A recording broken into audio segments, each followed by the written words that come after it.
Welcome to the TA3 webinar. This is the first Transatlantic Technology and Training Alliance webinar in 2021. I'm Iñigo Araiztegui, Director of the International Department of Technica, and I'll be your host today. It's 10 in the morning in the United States and 4 in the afternoon Central European Time, and we are broadcasting live from Usurbil. Usurbil is a vet center in a small town of the Basque Country, and although they are working in several fields, they are specialized in energy training, as you can see in the images behind me. We'll see a short video of their facilities, and then we'll move on with the event. But I'd like to start by saying thank you to the School of Usurbil, to Usurbilgo Lanbide Eskola, for allowing us to broadcast from their facilities and for their generosity. Thank you very much.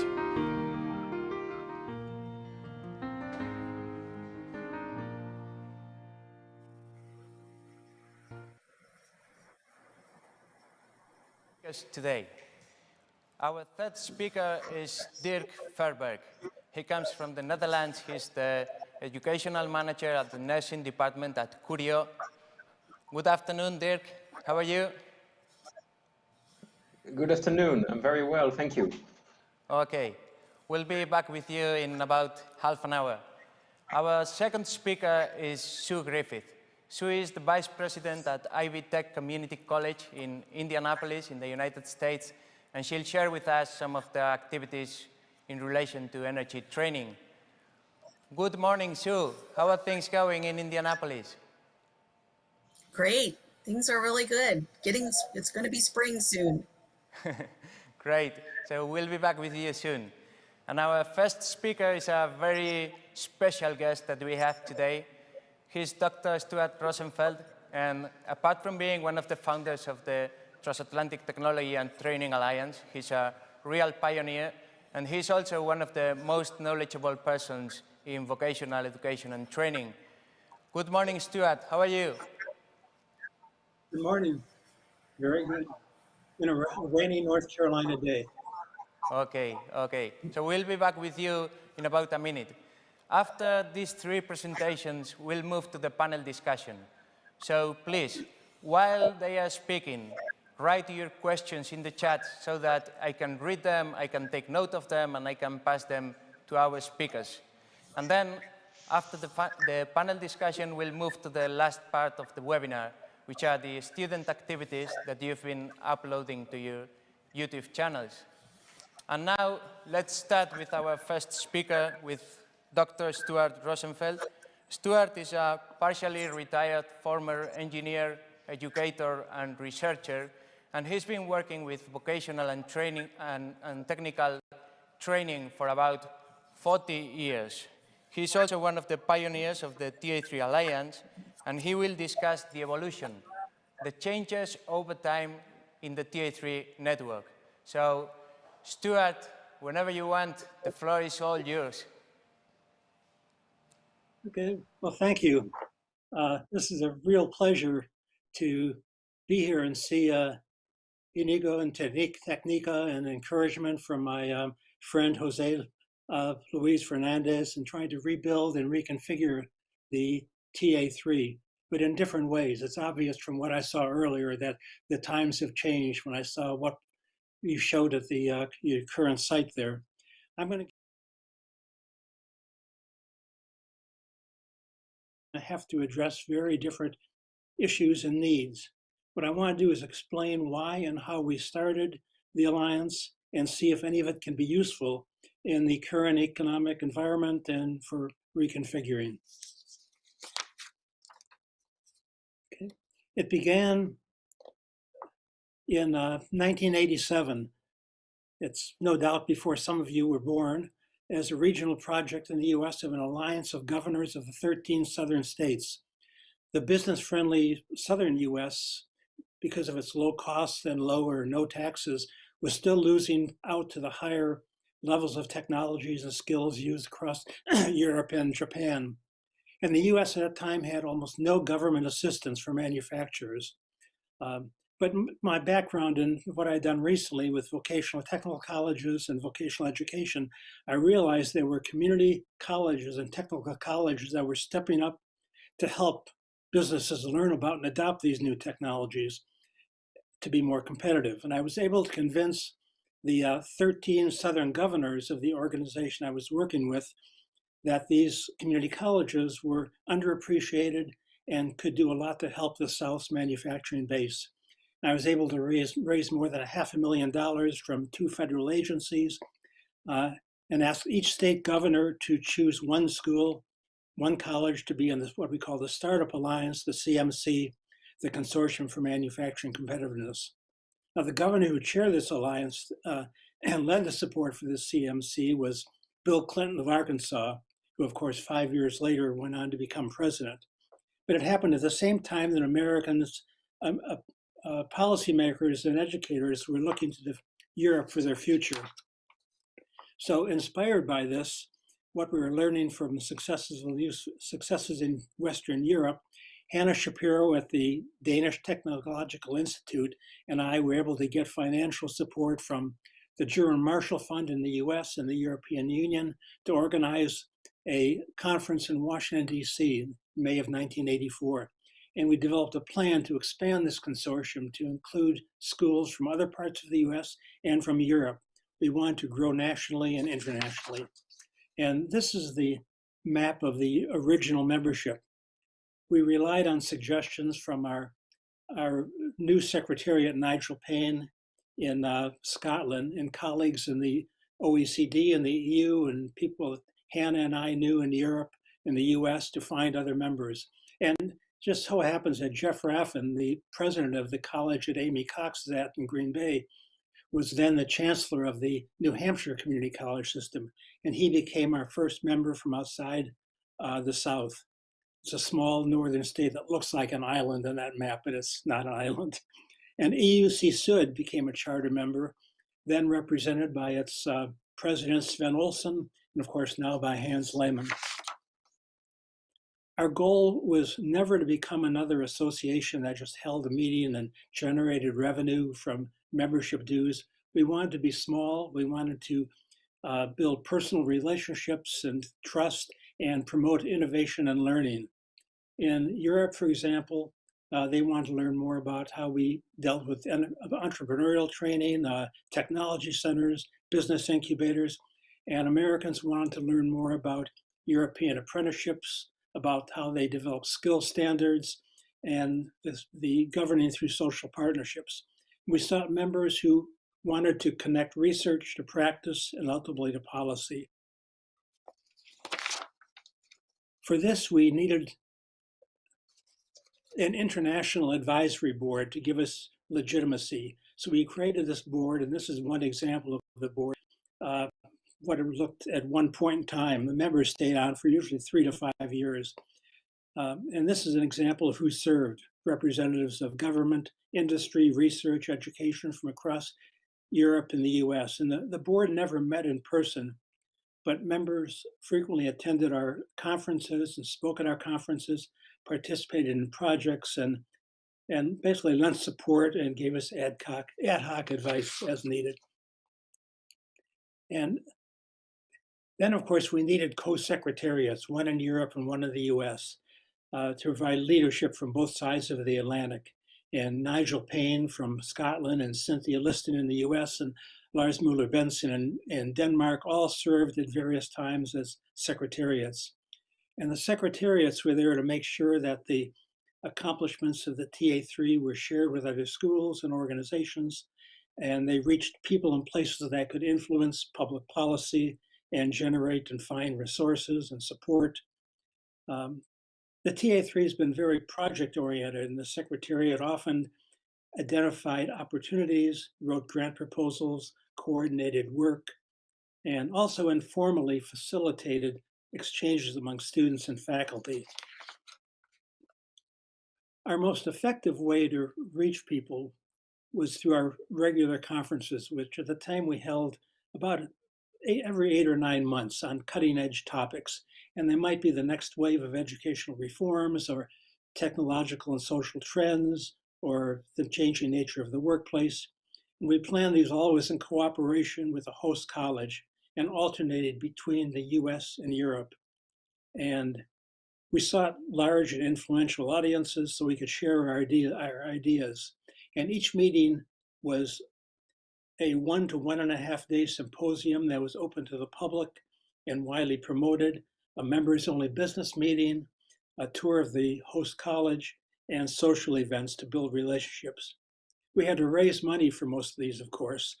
And I remember one meeting in Western North Carolina, we had grants from 9 different organizations, ranging from a large US government agency to the Cherokee Indian Preservation Fund. And these are just some examples of themes that we held for meetings. You can see, I'm not going to go through these, but it just gives you an idea of the topics we've addressed over time. And most of these were relatively new at the time and introduced colleges to new topics they hadn't been spending a lot of time on. And most of them led to publications, and some of these to projects and even additional alliances. The meetings were never all work, of course. Socialization was one of the most important parts of what we did. And these are just some pictures from our meetings. You can see a boat trip along Copenhagen's canal on the upper left, the tour of a program at the college in Green Bay, the Jose Luis introducing my wife to your apple cider. I guess you know where that is happening. It's not far from you. A fish dinner at a camp outside of Tampere, Finland. The Secretariat, Lars Møller Benson and Cynthia Liston taking a beer break in Galway, Ireland, and our traditional dance and beer in Berlin. And beer, of course, has always been an important part of TA3 programs, although I have to say that hard cider in San Sebastian was a nice change and a nice alternative. Here's an example of the publications that have been in us because they enhance the TA3 reputation and share what members have developed and improved or discovered. And some of these were written for organizations such as the OECD, the EU, US government agencies, foundations. Some were for journals and magazines, and some were internal, designed mainly for members. We always wanted to share what we learned as much as we could because it would help the other schools in our region and help our governments too. We produced a regular newsletter, an 8 to 10 page quarterly newsletter that described the Alliance activities, news from member colleges, events, ideas of potential interest. We profiled one member in each issue. The newsletter was disseminated to brag about what we've done, about what the schools have done, the activities of members, and promote their accomplishments individually and collectively. And our distribution list was very large, included hundreds of other colleges, associations, government agencies, researchers, businesses around the globe. Here's an example of just a couple of the programs that we had funded. The one LSICE is Learning Through Simulated Information Technology Enterprises, was a way to incorporate business and entrepreneurial skills into IT programs by simulating the business. And then they'd be run by teams of students who were role-playing different roles in the organization. And teams of TA3 members designed the curriculum for these 2 different types of businesses. Then we ran workshops around the US for non-member schools that wanted to learn about how to adopt these curricula. And these schools, of course, were funded to come to the US and for their work. We had a fairly large grant from the National Science Foundation in the US. The other earlier project developed and tested multi-institutional online learning. And this was very early in the development of web-based learning before Zoom or FaceTime or anything else. It was at the time really groundbreaking. Students talking to each other around the globe on the internet over the computers. And the project even led to an invitation to testify before a subcommittee of the US Congress to describe what the TA3 had developed and its potential. In areas that were new to technical colleges, we tried to develop once in a while some learning and innovation networks. And these were alliances that were for TA3 members, but we also invited other colleges to join us that had similar interests and specialized expertise. And some of these took on joint projects and operated almost in parallel with the TA3 for many years. CraftNet, for example, targeted college programs for creative occupations and businesses, areas that were generally misunderstood and underdeveloped by community colleges. And this continued for about 10 years. The Alliance for Sustainability, which was funded by the Ford Foundation, focused on environmental programs and sustainable agriculture, again, both of which were not strongly represented in two-year colleges, at least that we found. The Medical Device Industry Consortium met and organized a conference in Galway. It worked with medical device cluster associations to develop new curricula. And just a few examples. On the upper left, the Alliance for Sustainability, or in the lower left, with help from Hans Lehmann, organized a tour of Denmark's sustainable building programs. I think Amy Cox went on that tour. We assembled a website of all the sustainable agriculture education programs we could find across the US with links to them. And CraftNet had regular conferences and its own website and quarterly newsletters.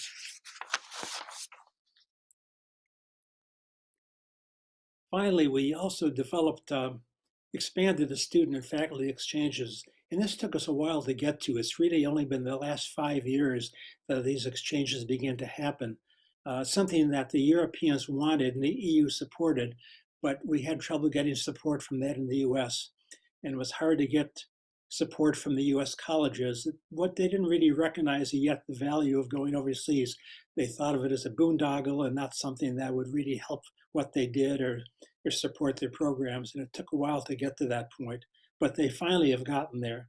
There is now federal and national support, and they've come to realize we're not quite as provincial as we used to be.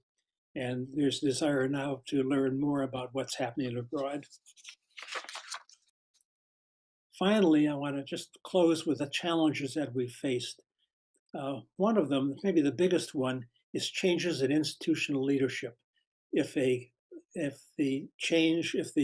chancellor or president of the college was replaced, or there was a reorganization of a system, often they didn't recognize the value of the TA3 and they didn't want to invest the money or the time into it. And that happened in some US schools. It happened in Wales and Scotland when schools reorganized and merged. And you have to sort of go back and explain all over again and convince people of the value of it. The second, of course, is language barriers, and it's an issue really for the US because we've had to have our meetings in English. And it really is the reason we've had members from Southern Europe, was the language that prevented us from getting more members from Southern Italy or from Greece or or Portugal. And even though that's changing now, I don't think it's a problem anymore, of course, because first of all, because of the internet and because of streaming, and English has become much more of a common language. I don't think we've gotten very much farther in the US of learning second languages, though.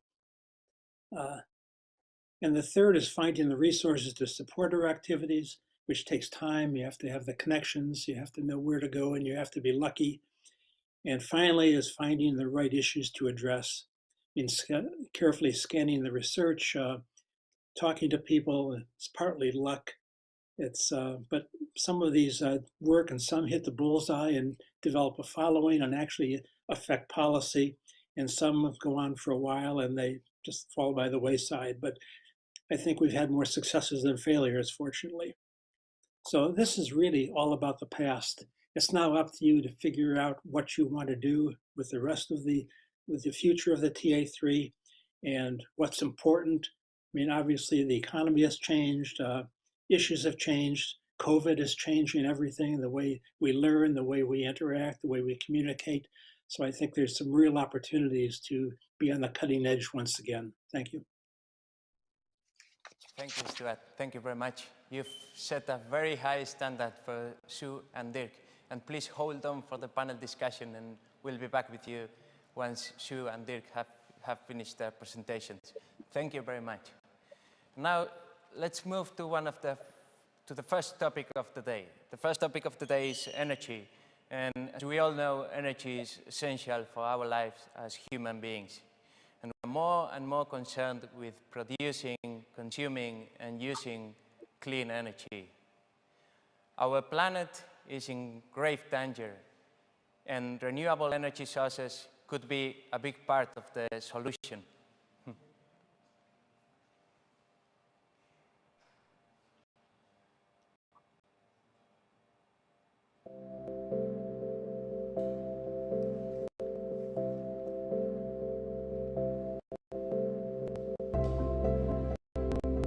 Prepare, sow, and harvest. The cycle is completed in 3 actions.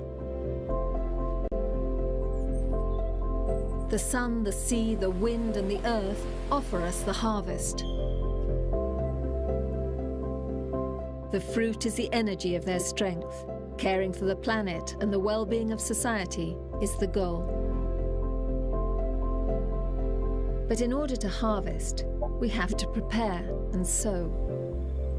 The key is to play fair, both in energy generation and consumption. Clean generation, clean consumption. And the only way to do that is through excellence. Vocational education and training is at the heart of the preparation phase. The European Green Deal has laid the foundations so that economic growth and sustainability go hand in hand, and the youth will be at the heart of the agreement. The decarbonisation process will be undertaken by them, the youth. Prepare and sow. These are the keys, focusing on research and development, step by step, building on human values.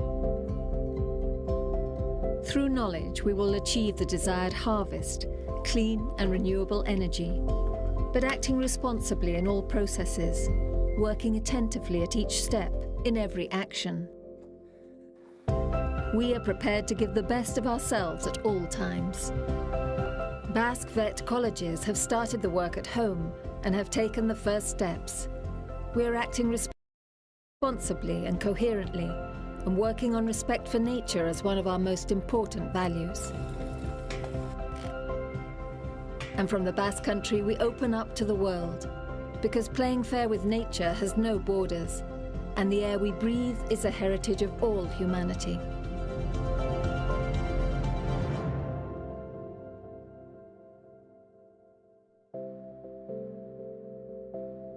Training in energy excellence.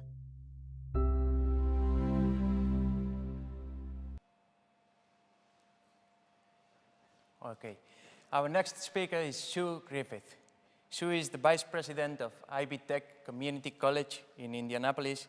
She comes from industry, but she has spent many years in workforce and academic education, specializing in aligning education to the needs of industry. So, Sue, please. Thank you, and thank you everyone for jumping on this important session. We have a goal in Indiana and in the United States of a fossil-free future, and so what I'd like to talk about today is how we plan to get to that goal with education in energy specifically. So just to give you some idea of where Indiana is and what Ivy Tech Community College is. Ivy Tech Community College is the largest singly accredited community college in the United States. We have a lot of programs in that college and a lot of schools. And my school is Advanced Manufacturing, Engineering, and Applied Science, and energy fits into that school. So we have, as you can see where we're located, we have the benefit of a great resource. We're in the Midwest, but we're also in the Great Lakes region in Indiana. And so that region is, has access to the Great Lakes, which is one of the greatest natural resources, most valuable natural freshwater resources in the world. So we have 4 campuses that have the energy programs, and they are located strategically around the state. So there are 2, Lake County and Valparaiso are in the northern part of the state. Lafayette's in the middle part of the state, and Evansville is in the lower part of the state.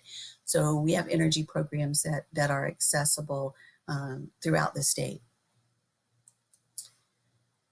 And so you can see these are our energy programs, and there is an increased focus on photovoltaic and wind. And it was great to see the college in the Basque region and the photovoltaic installers that they're training.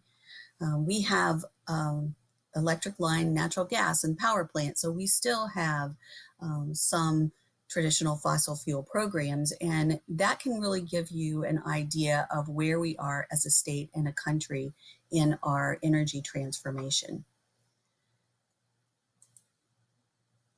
So our energy program graduates have certain skills, and those skills are what are demanded by the energy companies in our country and in our state. And so I think most important out of these to note is the design and install, and the design and build new systems.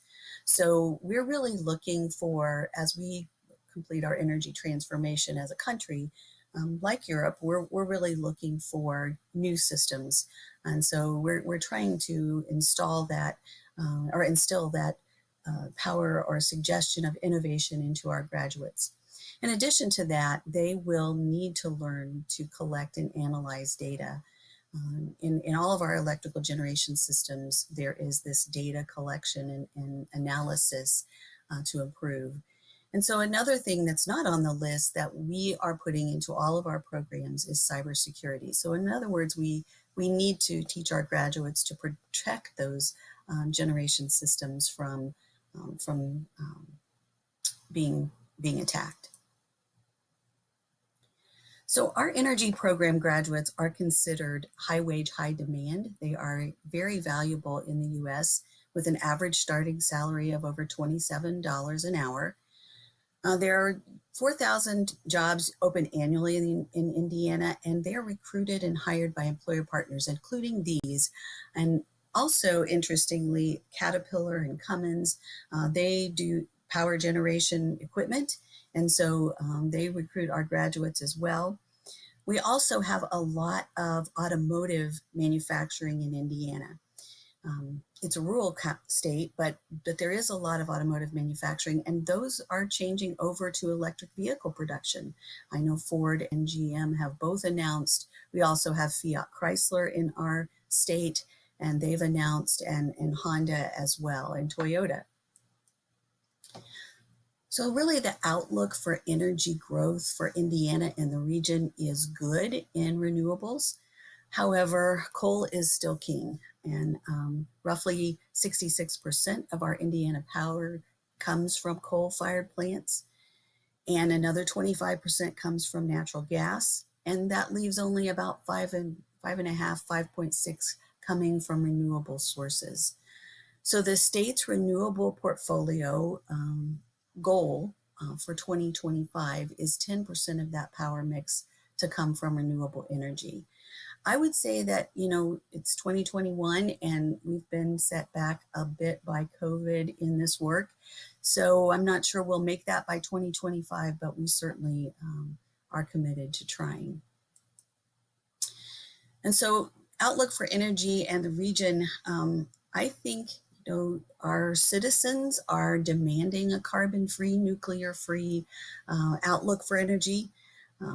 In the US, less than 40% of the power is from carbon-free generation. 60% in the US is from natural gas. And then the goal for us is still to be carbon-free by 2035. So that's going to be a very heavy lift for most of our states to get there. Indiana is still focused on that goal. So hopefully, we will get there. The challenge for nuclear free for the Great Lakes region is going to be a bigger challenge. And I really doubt that they'll be nuclear free by 2035. But again, we have the resource of the Great Lakes. And so perhaps we can use that to compensate. So we're meeting the goal again, but slowly. We are looking at what needs to come first. The educated workforce to meet the needs and the future needs of our employers as they get into this fossil-free space. Our growth is definitely, as you can see here, in solar and wind. But we do have some coal generation power plants still left. They're closing one by one and very rapidly across the state of Indiana. They are closing. But interestingly enough, in our a state that borders Indiana, the coal mines are exporting still, and they're exporting primarily to China. The coal in Kentucky is very valuable for for export because it burns at such a high power that it's good for making steel. So Indiana, again, is a rural state. We have a lot of grain production. We have a lot of livestock production. And now added to that is wind power production. So we've got a lot of opportunity for our farmers to expand into wind power, and the power projects are becoming more and more operational. The farms are becoming more operational. And so each utility company has got a power generation upgrade plan that they're accelerating. And we're continuing to move to electric transmission upgrades. So in accelerating our carbon-free power, excuse me just a second. So in accelerating our carbon-free power, it's important to note that we are a manufacturing state, and 30% of, excuse me, no.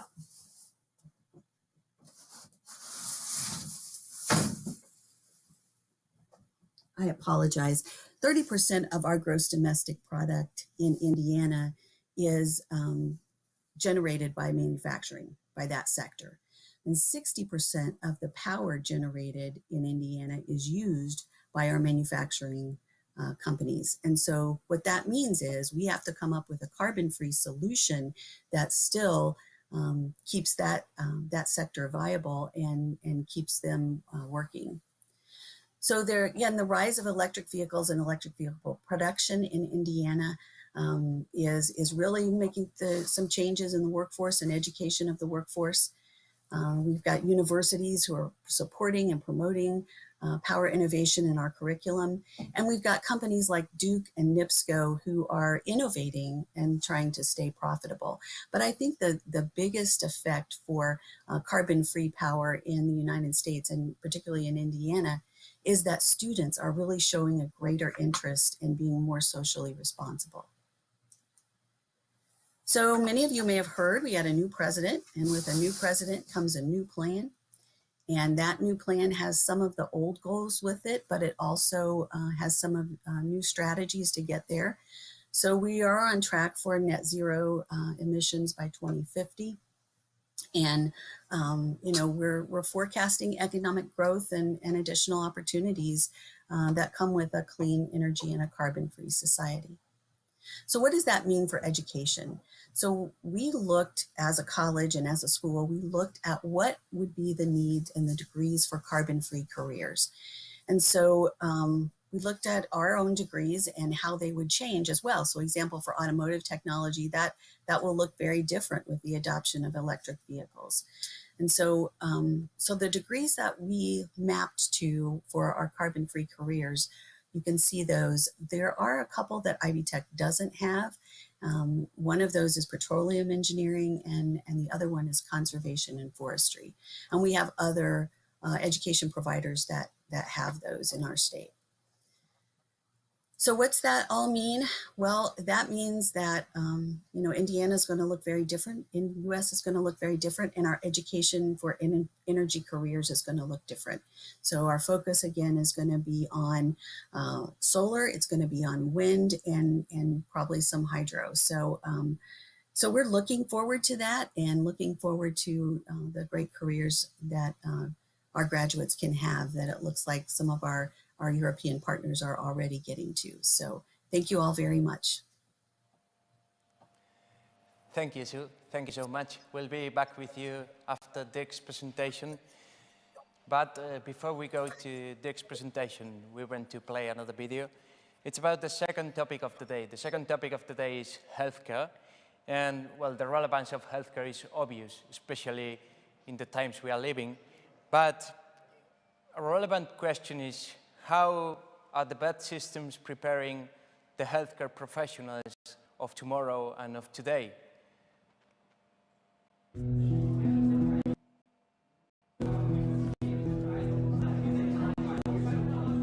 You teach us that technology can improve people's lives, help them in their day-to-day with new and improved applications that foster their independence.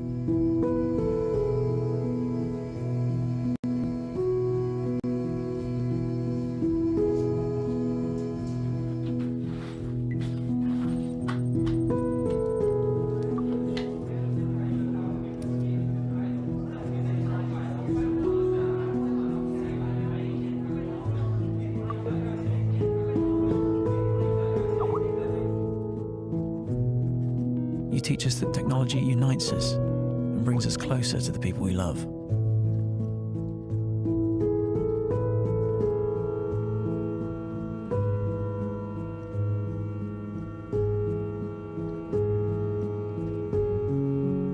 Let's learn how to design devices that can help take care of others, with applications that help improve our health, offering us a more hopeful future.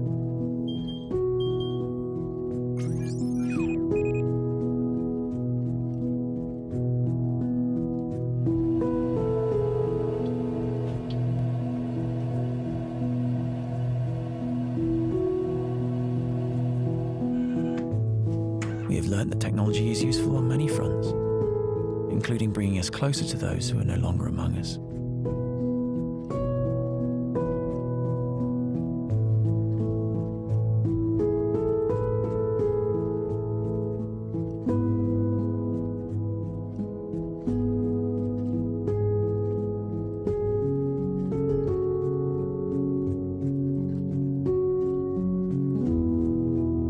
But sometimes, what a person needs is not a brilliant mind that talks, but a heart that listens.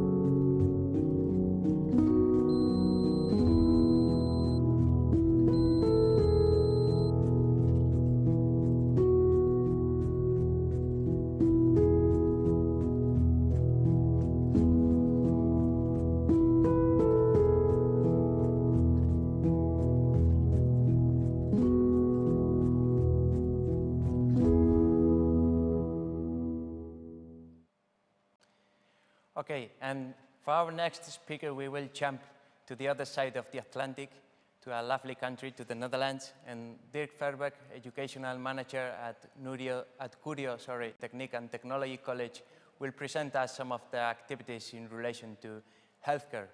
So Dirk, please, whenever you want.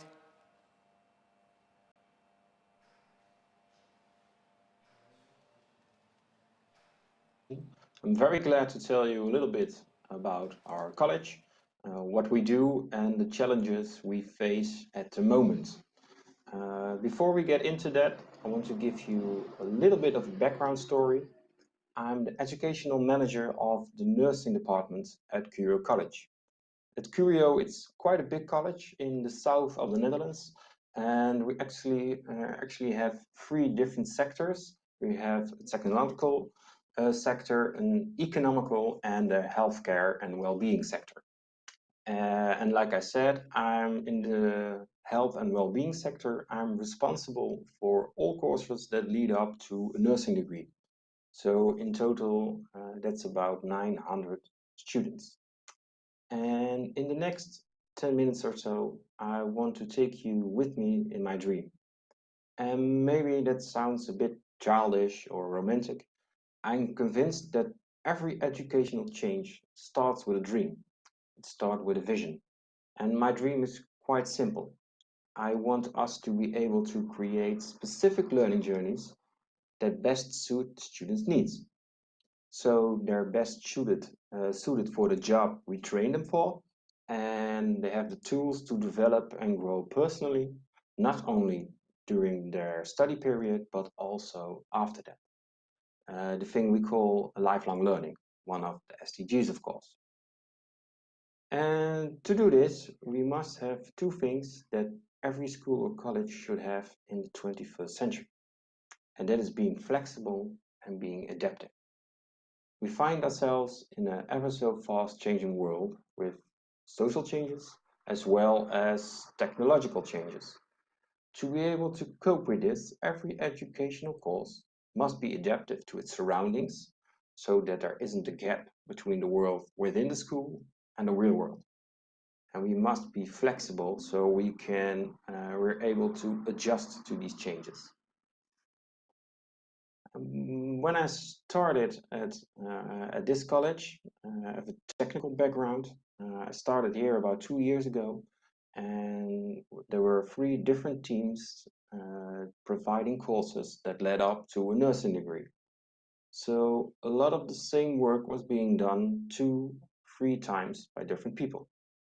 So the first thing we did is combining these teams, work more efficiently, and make sure that more of our time is spent for the students and on his or her learning journey. And as you may know, combining and changing teams is always a difficult task, but we made some good progress. And maybe it doesn't look like much, but this is actually the fruit of our labor.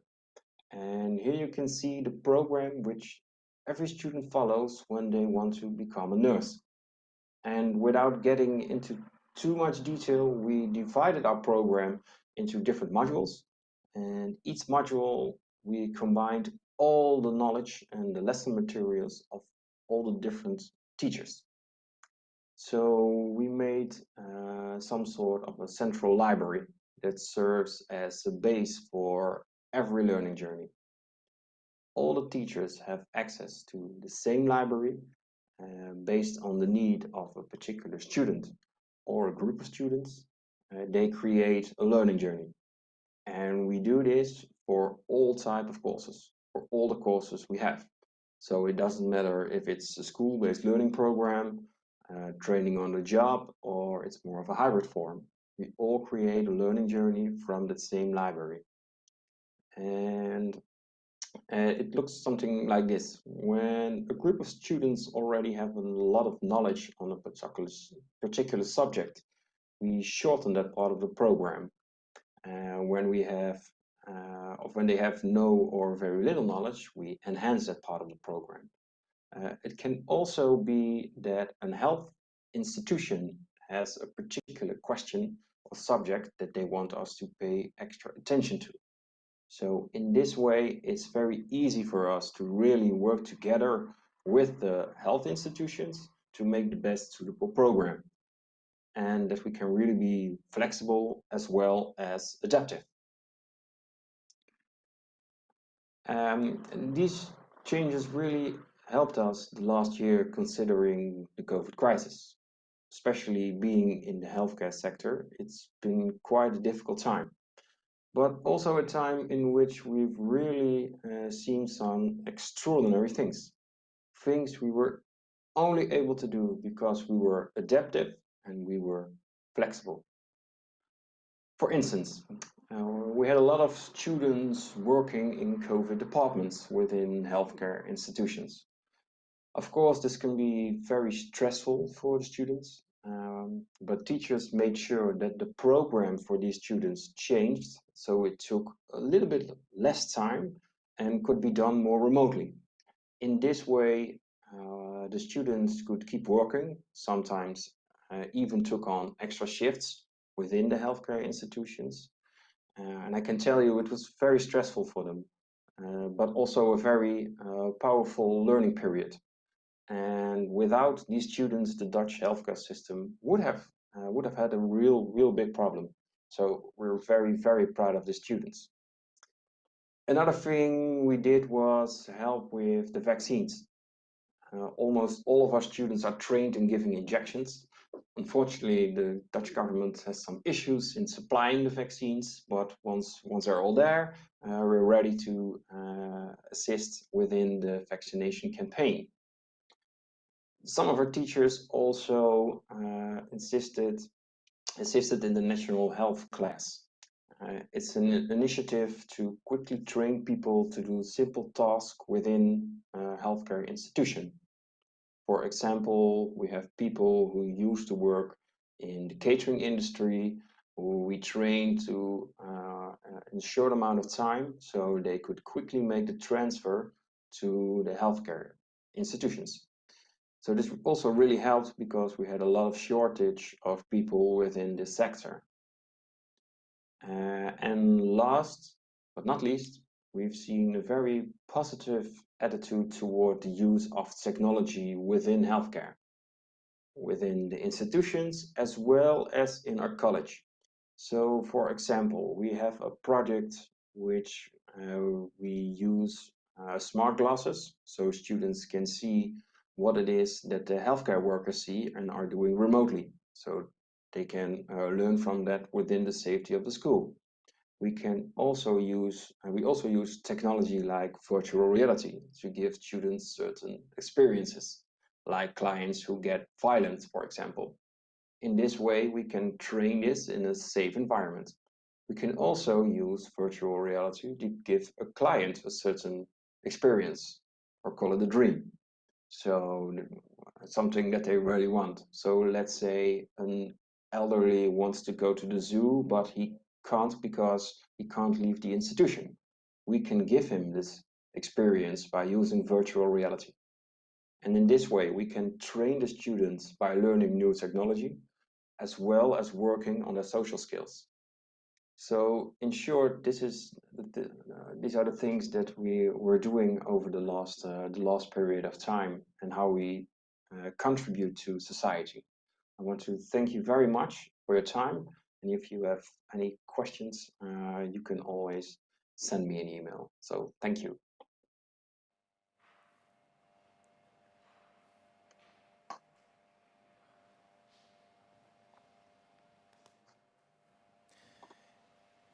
Thank you, Dick. Thank you very much. We actually have a question for you. It was written in the chat. Is this library virtual as well? It's virtual, yes. Okay, thank you. And now I'll move to a more general, open, and probably difficult question for the three of you. We are living some changes. We are speeding digitalization. Sustainability is coming as well. New jobs will appear. Probably other jobs will disappear. Others will not disappear, but they will change. Then we have the issue of aging, at least in our societies. We have migrations as well, and we have the VET systems in there. So I would like to ask you to give us your opinion on what the VET systems can do to tackle or to try to overcome all these challenges. We could talk about upskilling, reskilling, and several other issues. So may I suggest that we start with Stuart? What do you think about these issues, Stuart?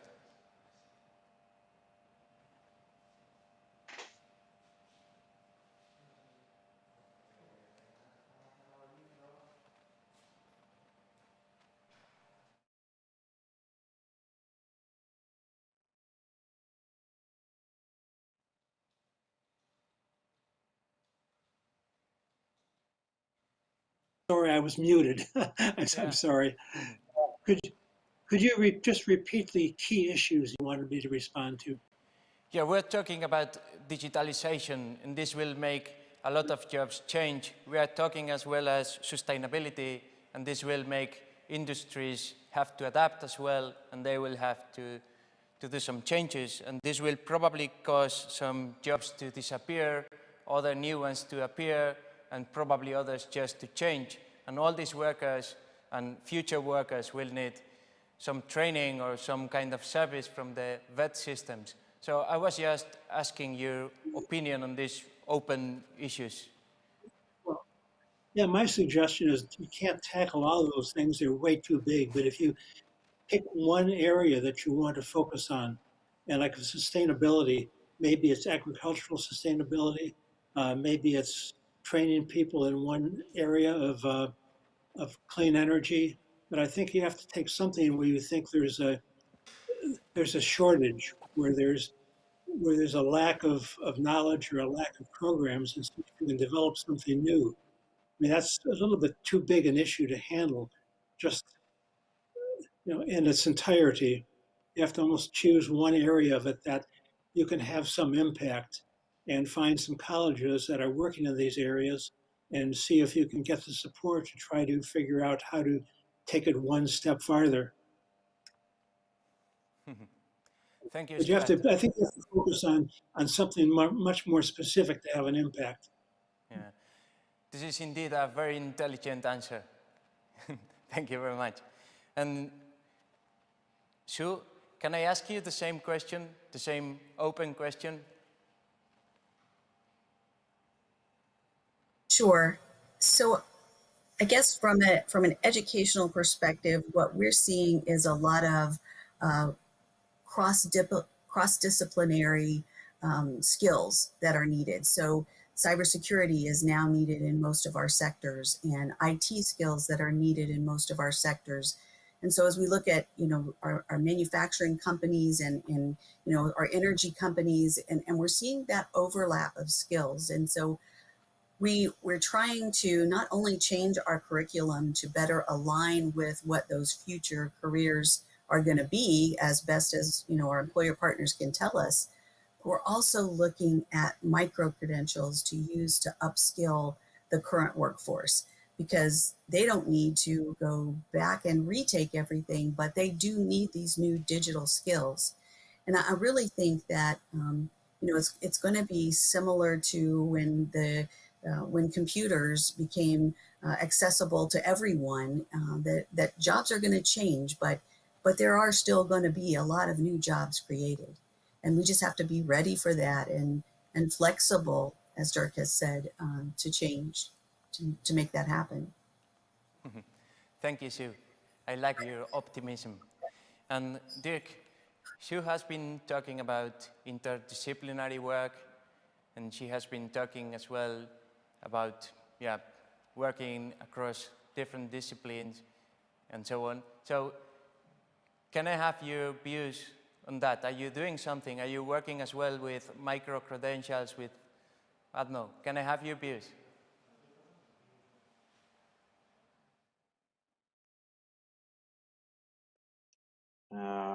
Kind of holding us back. So in what Sue was just mentioning, I think it's really important that we're able to upskill and give a lot of people some different modules,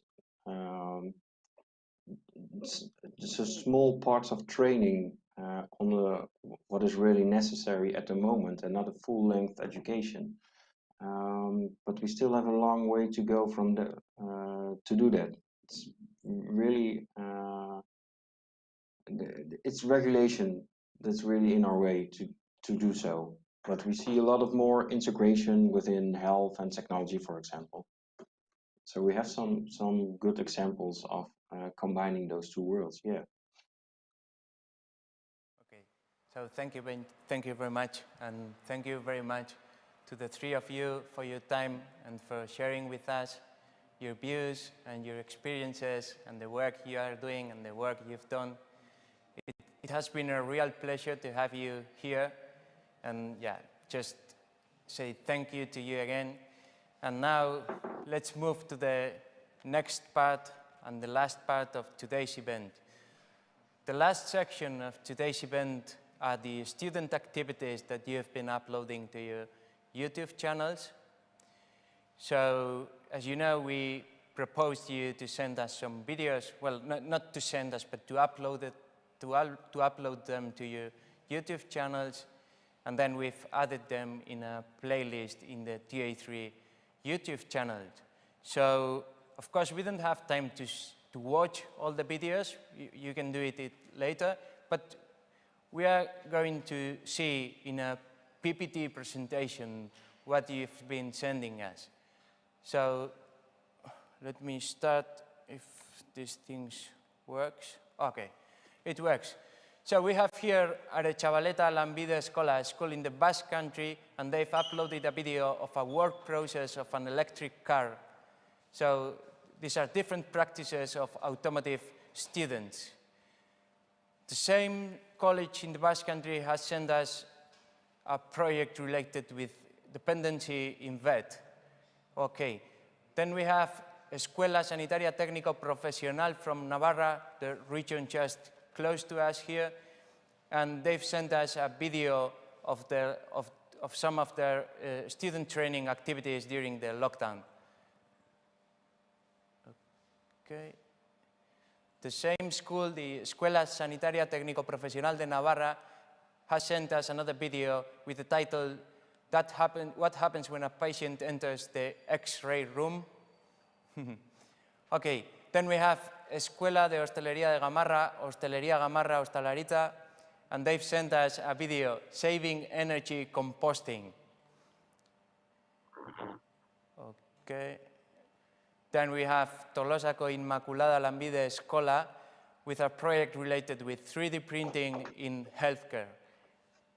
Usurbilgo Lanbide Escola, the place where we are now, and I take the chance to say thank you again for allowing us to broadcast from their facility. They have uploaded a video on energy efficiency. As you've seen, it's one of the specialities. Okay, then we have Armería Escola. They have sent us some tips for saving energy. Isarrait Lanbide Heziketa has shared with us some, it's an inspiring project of toys that were given as presents for children. The same school has carried out an interesting solidarity project called Call Me, and the same school has another project on the circular economy. Meca Lanbide Escola from the Basque Country as well has a project on machinery and circular energy. Don Bosco from the Basque Country as well has a Cheese and Childhood project, interesting title. The same school has IoT to help to improve the life of people with special needs. This Gizarte Berrikuntzako Lanbide Heziketa from the Basque Country as well has a project on STEM, where they are, they had to build, their students, of course, had to build a home made of water pump and turbine. Da Vinci College from the Netherlands, they've sent us a video on on vertical farming. We have Calasanz Ikastetxea from the Basque Country as well, and they've shared with us a video on entrepreneurship and healthcare, of course. EASO Politecnicoa, as well from the Basque Country, from the lovely city of San Sebastian, has shared with us a video of, with the title, What to Do If Someone is Choking. Interesting topic. Centro San Viator from Sopuerta, from the Basque Country as well, has a video on a charging station for electric vehicles. Northeast Wisconsin Technical College, one of our partners in the United States, has shared with us Great Lakes Energy Education Center. Okay. The same college in the United States has shared with us another video on solar inverters and another one on PV grid tide. Sorry, okay. They have shared with us as well a lower roof solar lab and a solar thermal trainers in the topic of energy. They have as well a smart grid trailer outside. We actually visited it in our last TA3 conference in the United States. And they've also shared a lot of videos, but they've shared as well another video on a smart grid trailer inside the trailer, and another one on AA's EV charging, and another one on Green Bay Botanical Garden, a lovely place to visit. Tolosaldea Lanbide Heziketa from the Basque Country as well has shared with us a video on how to heat the domestic hot water in your home using renewable energies. And Miguel Altuna, another college of the Basque Country, has shared with us a video on a PV installation. Southeastern Regional College has shared with us a video in group Mind Over Matter, and the same college has shared with us an enterprise overview. The same college, the Southeastern Regional College, has shared with us group The Water Boys, interesting title, and another one of group Fit. And yeah, these were the videos we've received. Thank you very much for sending us your activities, the activities your students are doing. And yeah, all these videos have been added to the playlist of the TA3 Alliance channel in YouTube. Then, of course, the recording of the event will be available. We will upload it probably later or tomorrow in the morning. And yeah, our next event, still online, will be in May, and we will be focusing on advanced manufacturing. And yeah, we hope to see you again in May. And I wish you, and the whole team of the TA3 Alliance, we wish you all the best. Take care and enjoy the rest of your days. Thank you very much, and see you next time.